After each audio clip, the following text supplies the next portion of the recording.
ask you a question about classified information and how it relates to ministers of the Crown and the Security of Information Act. Minister LeBlanc recently mentioned in a scrum that he'd ask you, Deputy Commissioner Flynn, what would happen hypothetically if he were to release classified information publicly. He said that you responded saying that the minister would be subject to criminal prosecution. Is that true? That is correct. And what I stated was that anyone who reveals classified information is subject to the law equally. And obviously in this case, those names are classified at this time, and to reveal them publicly would in fact be a criminal offence. Now, start of the third round, Mr. Genuis, you have the floor for 5 minutes. Thank you, Chair. Just following Ms. Bradford's question, are you saying that revealing names in the NSICOP report would be a criminal offence? Any name in the NSICOP report that is classified, that was revealed by an individual who had access to that information through proper means, security clearances, etc., would be committing a violation of the Security Offences Act. Okay, thank you. Now, of course, the government can change security classification of names. There's a difference between changing classification, revealing classified information. But I take your point that for a person who had access to classified information, revealing that information would be an offence. What about a case where a person might imply a name? Perhaps if a person said that after reading a report, they think a certain named person should not be allowed to join or remain in a particular caucus. Would that implied reference to a name be a criminal offence? It's something that would be reviewed to determine whether or not there's an offence that's there. But it really depends on the circumstances and the detailed circumstances of how the person learned of that name. Okay, let's say a person had received security clearance, has read the report, and then they say, you know what, after reading the report, I don't think person X should be allowed to be in caucus Y. Is that a criminal offense? So again, that depends on where that individual did it and the classification of that name.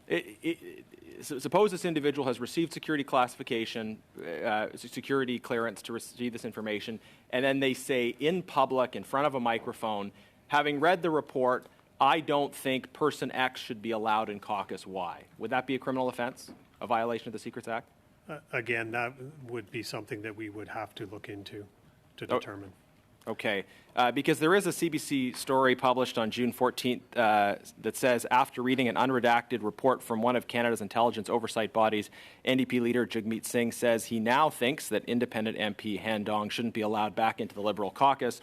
So I will share that information with you for your consideration. I believe very much in the importance of adherence to the rule of law, of course.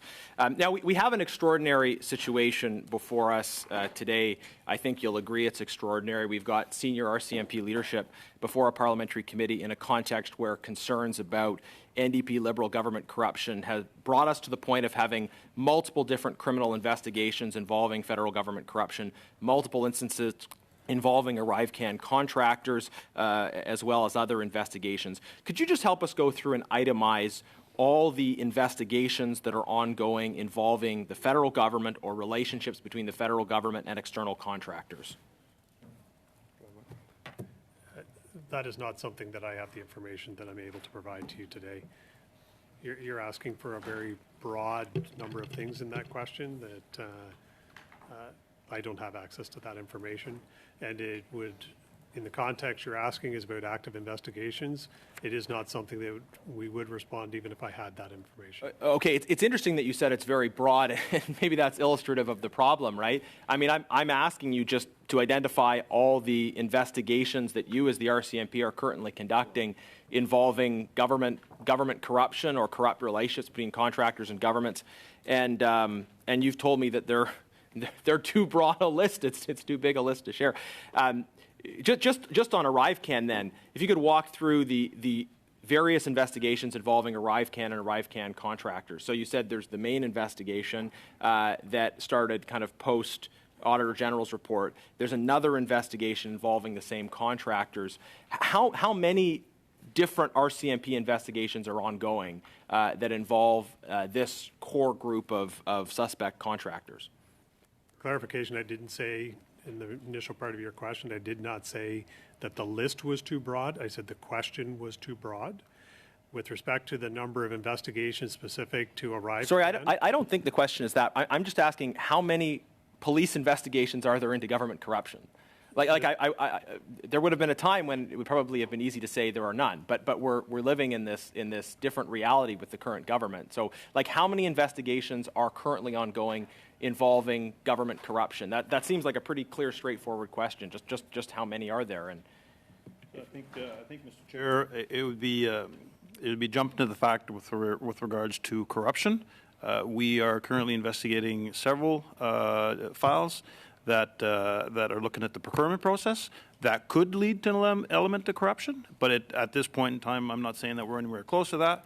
And again, I don't want to get into any details of. You haven't laid charges yet, right? But there are investigations into it, right? There's, as I mentioned earlier, there's numerous investigations, and with investigations, you can open up the criminal code. There's a variety of offense there that can be applied when we're dealing with an investigation. And again, I will let the investigation continue its pace, and any evidence that brings us forward to a criminal accusation, we will act accordingly. Thank you very much. That is the time.